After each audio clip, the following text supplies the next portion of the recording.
करतो की कमीत कमी वेळेमध्ये त्याला कसं आपल्यासमोर सादर करता येईल.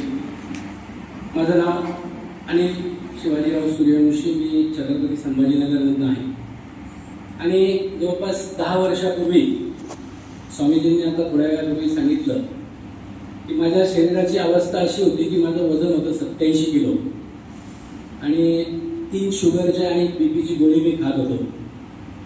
2 तास जर मी एम्प्टी स्टमक राहिलो तर हा पेन जो आहे तो असा मला कापायचा हातातला, म्हणजे अक्षरशः मला पेन पकडता येत नव्हता.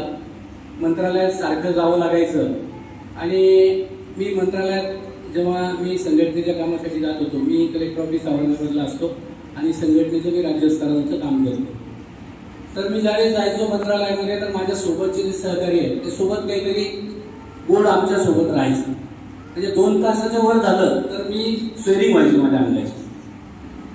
स्विमिंग वगैरे मी पहिल्यापासून करायचो, वॉकिंग करायचो, एक्सरसाइज करायचो, पण त्याचा परिणाम व्हायचा नाही.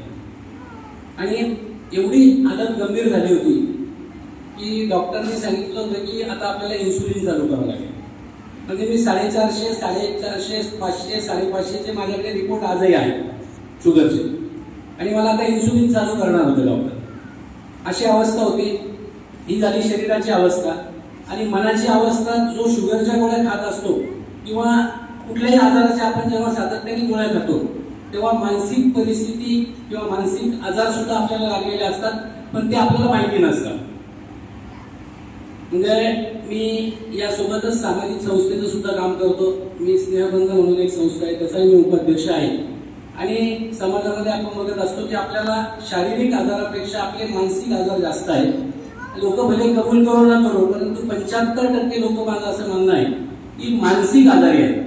आणि ते मानसिक आजारी आहे म्हणूनच आपल्याला शारीरिक आजार जळत आहे, हे सुद्धा आपल्याला समजून घ्यायचं आहे.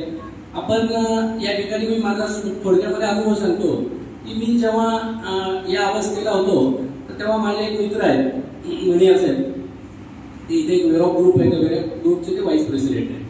त्यांनी मला असं सांगितलं की एक वाळूजला एक शिबिर झालंय आणि साहेब 7 दिवसामध्ये लोकांची शुगर बीपी गायब झाली. आता मी सायन्सचा स्टुडंट आहे, मी पण BSc केलं आहे आणि मलाही माहिती आहे, डॉक्टर माझे मित्र आहेत, त्यांनी सांगितलं मरते दमतात गोळ्या खाणं.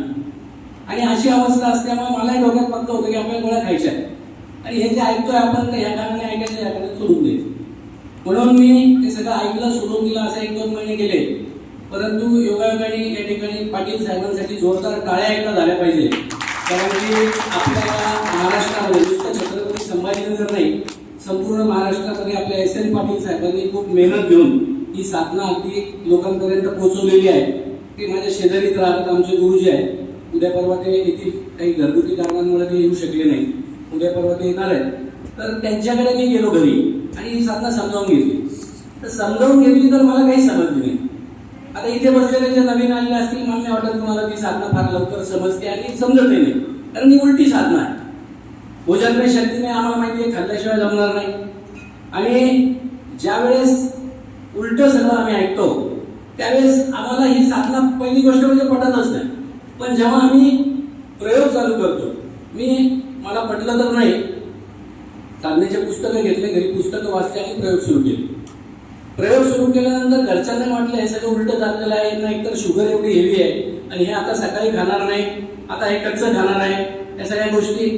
आणि मी जेव्हा सुरू केलं, प्रयोग सुरू केले, एक 8 ते 10 दिवसामध्ये माझ्या शरीरामधले बदल मला स्वतःला जाणवायला लागले आणि मी एकदम कॉन्फिडंट झालो.